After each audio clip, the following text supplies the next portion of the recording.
Hello friends, आप देख रहे हैं आपका चैनल शेयर बाजार विद आयुष। और दोस्तों बात करेंगे इस वीडियो में किसके बारे में, अपकमिंग वीक के कौन से वो इम्पॉर्टेंट इवेंट्स है और जिस तरीके से दोस्तों जो घटना स्थल आप कह सकते हैं बीतता हुआ नज़र आया इस पूरे सैटरडे संडे के बीच में, इसको हम सब चर्चा करने वाले हैं। और ये चर्चा करेंगे कि अगले हफ्ते किसके ऊपर आपको नज़र रखनी है। तो आप लोग देखिएगा वीडियो को पूरा ज़रूर, क्योंकि वीडियो होने वाला है काफ़ी इंपॉर्टेंट। दोस्तों फ्राइडे के दिन निफ्टी ने शानदार तेज़ी के साथ अपनी क्लोजिंग दी। करीबन बाजार 25,112 पे बंद हुआ। 1.29% की तेज़ी के साथ आपको बाजार ने कारोबार करा। पिछले हफ्ते पूरा अगर आप निफ्टी को देखेंगे तो 1.32% के आसपास बढ़ता हुआ नजर आया, which is close to 327 points की बढ़त हमको देखने को मिली। सबसे बड़ी बात यही थी कि हम 25,000 के ऊपर जाकर बंद हुए। यही अगर हम बात करते हैं यूएस मार्केट्स की, तो देखिए यूएस फ्राइडे के दिन काफ़ी गिरता हुआ देखने को मिला था, बट ऐसी एक्सपेक्टेशंस नहीं थी। लेकिन करीबन दोस्तों 0.51% के आसपास का फॉल देखने को मिला नैस्डैक के अंदर, करीबन 98.86 पॉइंट्स। वहीं डाउ करीबन 0.083% ऊपर बंद हुआ। यानी अगर आप देखेंगे तो ओवरऑल जहां से ओपनिंग हुई वहां से तो अगर आप देखा जाए तो बिल्कुल दोस्तों यूएस मार्केट्स में जो सेलिंग थी वो आपको साफ साफ देखने को मिली। और बाजार करीबन 42,432 के हाई से 42,206 पर जाकर बंद हुए।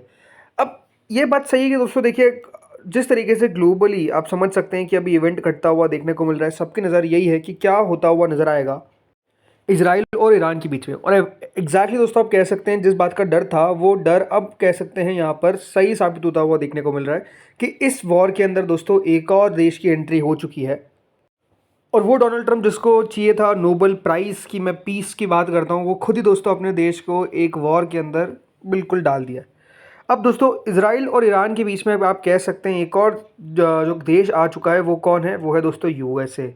यूएसए ने दोस्तों क्या किया है? यूएसए ने की है दोस्तों कल के दिन ईरान के ऊपर बॉम्बिंग। और आप समझ सकते हैं एक और देश की एंट्री होना, फिर ये सिर्फ दो देशों की लड़ाई नहीं है बल्कि अब टोटल तीन देश हो चुके हैं, जिसमें इजराइल और यूएस एक साथ दिख रहे हैं। और ईरान दोस्तों अगर अभी देखा जाए तो डेफिनेटली ईरान के साथ कोई निकल कर नहीं आया है।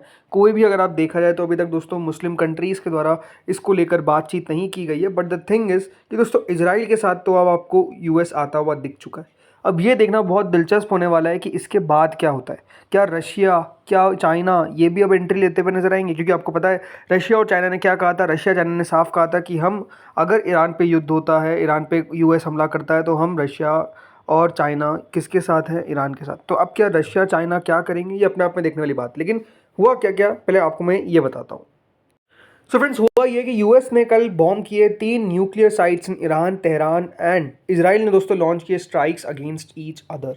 तब समझिए कल दोस्तों सबसे बड़ी बात जो हुई वो ये थी कि यूएस ने दोस्तों ईरान की 3 न्यूक्लियर साइट्स के ऊपर हमला कर दिया। और ये आप समझ सकते हैं कि अब हो क्या रहा है कि तेहरान और इजराइल जो दोनों हैं, यानी ईरान एंड इजराइल दोनों दोस्तों एक दूसरे के खिलाफ अब स्ट्राइक्स लॉन्च करते हुए नजर आ रहे हैं। लेकिन सबसे बड़ी बात क्या है कि दोस्तों कल यूएस के प्रेसिडेंट की तरफ से जो है वो ऑफिशियली आप कह सकते हैं कि इस युद्ध के अंदर जाने की घोषणा कर दी गई। और घोषणा इन द सेंस कि देखिए बॉम्ब गिरा के आ गए, बाद में फिर यूएस के प्रेसिडेंट डोनाल्ड ट्रंप आते हैं, बताते हैं कि हमने क्या क्या किया। लेकिन यहाँ पर जो उनका स्टेटमेंट आता हुआ देखने को मिला, उन्होंने ये कहा कि पहले तो कहा था कि हम 2 हफ्ते लेंगे, डिसाइड करेंगे कि क्या करना है, हमको इस युद्ध में जाना है या फिर नहीं जाना है। लेकिन दोस्तों कल के दिन क्या हुआ? कल के दिन अमेरिका ने क्या किया? Completed a very successful attack. ये दोस्तों यूएस के प्रेसिडेंट ने कहा on Fordow, Natanz and Isfan. ये दोस्तों 3 जगह थी जहाँ पे ईरान की न्यूक्लियर साइट्स थी, और वहाँ पर दोस्तों ईरान का जो न्यूक्लियर साइट्स था उस पर हमला किया। ये याद रखिएगा, फर्स्ट टाइम है US has attack facilities inside Iran since the Iranian revolution in 1979। मतलब 1980 के आसपास दोस्तों ईरान पे हमला किया था अमेरिका ने। उसके बाद जाके अब 2025 में दोस्तों आप समझिए कि ईरान के ऊपर अटैक किया गया है अमेरिका के द्वारा। जो यूएस के प्रेसिडेंट है उन्होंने कहा कि ईरान जो एक बुली है मिडिल ईस्ट का, अब उनको पीस कर लेनी चाहिए। If they do not, future attacks will be far greater and a lot easier. मतलब उन्होंने कहा कि जो आने वाले अटैक होंगे वो और बड़े होंगे और काफ़ी आसानी से हम अटैक कर देंगे। उन्होंने कहा कि या तो आप पीस चुनिए या तो आप यहाँ पर ट्रेजेडी चुनिए ईरान के लिए, जो काफ़ी बड़ी होगी then we have witnessed over the last 8 days. मतलब पिछले 8 दिनों में जो हुआ है उससे और बड़ी होने वाली है। ये दोस्तों साफ साफ ईरान को ट्रंप की तरफ से आप कह सकते हैं चेतावनी थी, वार्निंग थी। उन्होंने कहा कि they are many target left, but if peace does not come quickly we will go after those who after those other targets with precision, speed and skill. Most of them can be taken out in a matter of minutes. मतलब कुछ मिनटों की बात है हमारे लिए, हम बाकी सबको भी ख़त्म कर देंगे। इसके बाद दोस्तों जो इजराइल के प्राइम मिनिस्टर हैं नेतन्याहू भी आए और उन्होंने कहा कि promise to destroy Iran's nuclear program fulfilled, मतलब उन्होंने कहा कि हमारी तरफ से जो हमको करना था अब हमने वो पूरा कर लिया है, जो ईरान की न्यूक्लियर प्रोग्राम था उसको हमने तबाह कर दिया है। ये दोस्तों किसने कहा? बेंजामिन नेतन्याहू ने। उन्होंने ट्रंप को कॉन्ग्रेचुलेट भी किया on the success of the attack. ये दोस्तों उनकी तरफ से आप समझ सकते हैं, साफ साफ कहा गया। जो नेतन्याहू ने कहा, मैं आपको और दोस्तों बताता हूँ उन्होंने क्या क्या कहा है। तो पहली बात उन्होंने कहा कि हम दोनों देशों ने परफेक्टली कोऑर्डिनेट करके ये स्ट्राइक्स करी। ये साफ साफ दोस्तों उनकी तरफ से कहा गया। जो इजराइल के प्राइम मिनिस्टर थे उन्होंने साफ कहा कि जो बोल्ड डिसीजन लिया यूएस ने उसके लिए कॉन्ग्रेचुलेट करता हूँ आपको, जो अटैक आपके द्वारा किए गए। He said the attack was a historic movement that could lead the Middle East to peace, मतलब अब इससे मिडिल ईस्ट के अंदर एक शांति हमको देखने को मिलेगी। उन्होंने कहा कि शुरुआत के इस ऑपरेशन से ये प्रॉमिस किया था मैंने कि ईरान की जो न्यूक्लियर फैसिलिटीज़ है उसको हम डिस्ट्रॉय करेंगे, एक या किसी भी तरीके से हम वो करने वाले थे, वन वे और अनादर। हमने वो जो प्रॉमिस है उसको फुलफिल किया है। ये दोस्तों नेतन्याहू ने अपने वीडियो मैसेज में पोस्ट किया on his social media handles, right. लेकिन अब सवाल ये आता है कि ईरान क्या करेगा? ईरान ने क्या कहा है? Iran had vowed to retaliate, now it faces grim choices. मतलब देखिए ये बात सही है कि ईरान ने कह दिया है कि अब वो रिटेलिएट तो करेगा, बल्कि अमेरिका के ऊपर भी रिटेलिएट करेगा, बट उनके पास अब जो चॉइसेस है वो ज़्यादा नहीं है। जो ईरान के फॉरेन मिनिस्टर उन्होंने वार्न किया है कि यूएस जो डिसीजन लिया उन्होंने join Israel war against Iran would have ever lasting effect. तो देखिए जो ईरान के फॉरेन मिनिस्टर है अगारची, उन्होंने वार्न किया है of ever lasting consequences after US strikes nuclear facilities. उन्होंने कहा कि ये ग्रेव वायलेशन है, मतलब बहुत बड़ा इन्होंने उल्लंघन किया है जो यहाँ पर आप कह सकते हैं यूएन चार्टर है उसके हिसाब से। सो जो ईरान के फॉरेन मिनिस्टर उन्होंने साफ साफ कहा कि जो यूएस ने किया है ये ग्रेव वायलेशन किया है यूएन के चार्टर का। After the US targeted 3 Iranian nuclear sites, he warn that this will have everlasting consequences and that Iran reserves all options to defend its sovereignty। मतलब यहाँ पर ईरान के पास अब पूरे ऑप्शंस खुले हैं, वो अपनी सॉवरेनिटी को डिफेंड करता हुआ नजर आएगा, उनके इंटरेस्ट को डिफेंड करता हुआ नजर आएगा। याद रखिएगा यूनाइटेड स्टेट्स जो एक परमानेंट काउंसिल मेंबर है यूएन सिक्योरिटी काउंसिल का, एक बहुत बड़ा उनके द्वारा वायलेशन किया गया यूएन चार्टर का, ऐसा उनकी तरफ से कहा गया। और ये इवेंट जो हुआ है आज के दिन ये आउटरेजियस है, इसके एवरलास्टिंग कॉन्सिक्वेंसेज होते हुए नजर आएंगे। और कहा कि each and every member of UN must be alarmed over this extremely dangerous lawless and criminal behaviour. ये दोस्तों जो ईरान के फॉरेन मिनिस्टर हैं उनके द्वारा पोस्ट किया गया। तो आप समझ सकते हैं कि अब सवाल यही उठता है कि दोस्तों ईरान क्या करता हुआ नजर आएगा। देखिए ईरान के पास जो एक सबसे बड़ा ऑप्शन है, राइट, वो क्या है? वो है दोस्तों पोर्ट ऑफ हॉर्मुज़, राइट। अब यहाँ पर क्या हो सकता है कि अगर हॉर्मुज़ को दोस्तों यहाँ पर ब्लॉक कर दिया गया, जो स्ट्रेट ऑफ हॉर्मुज़ है, अगर इसको दोस्तों ब्लॉक कर दिया गया तो अपने आप में आप समझ सकते हैं कि होगा क्या।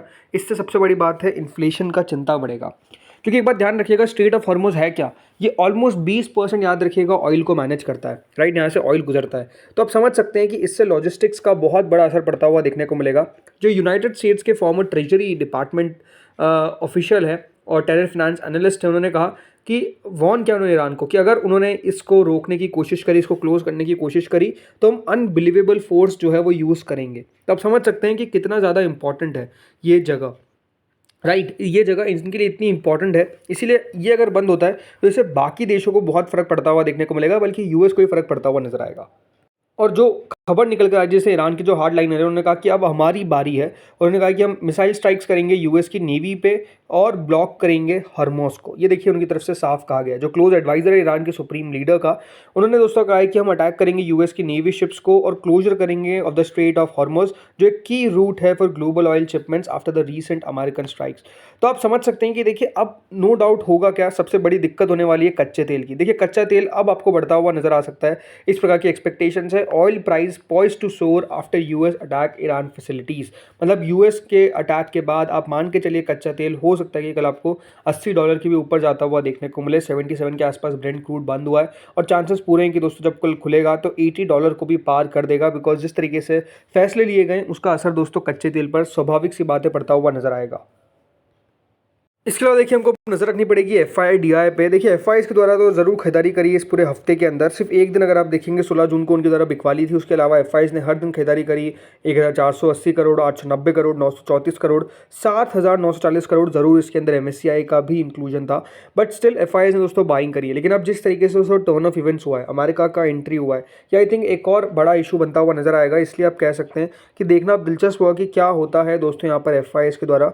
DIS तो स्टिल अगर आप देखेंगे तो तो बाइंग करते रहते हैं, जब बाजार गिरता है तो उनकी तरफ से बाइंग आती है, लेकिन स्टिल हमको देखना पड़ेगा कि डीआईएस की तरफ से क्या होता है, राइट। नज़र अब हमको रखनी पड़ेगी कच्चे तेल के बाद सोने के ऊपर, राइट। सोना जो है अगर आप देखेंगे कानपुर में 1,01,000 के आसपास मिल रहा है, दिल्ली में अगर आप देखेंगे तो 1,02,000 के आसपास मिल रहा है। तो सोने के अंदर अब देखना होगा कि किस तरीके से जो प्रेशियस मेटल्स है, राइट, उसमें बढ़ोतरी देखने को मिलती है, बिकॉज ऑब्वियस सी बात है जब दोस्तों ऐसी चीज़ें होगी तो एक बात ध्यान रखिएगा, आपको सोने में, चांदी में, राइट, इन सब मेटल्स के अंदर भी बढ़ोतरी देखने को मिलेगी, ये बात क्लियर है। हमको देखना होगा कि क्या रुपया डॉलर करता है, राइट। 86.58 पे भी ट्रेड कर रहा है, बट क्या होता है मंडे को, क्या हम 87 का लेवल भी देखेंगे, ये अपने आप में एक सवाल होने वाला है। इसके अलावा बाजार दोस्तों इस हफ्ते काफ़ी ज़्यादा आईपीओज़ के कारण आप कह सकते हैं कि एक्शन रहता हुआ देखने को मिलेगा, राइट। बहुत सारे आईपीओज़ आपको इस हफ्ते ओपन होते हुए देखने को मिलने वाले हैं, both in main board and SME segment. Main board के अंदर सबसे बड़ा आईपीओ है एचडीबी फाइनेंशियल सर्विसेज, जो आपको ओपन होता हुआ देखने को मिलेगा। इसके अलावा ओपनिंग होने वाली है दोस्तों ग्लोब सिविल प्रोजेक्ट्स की।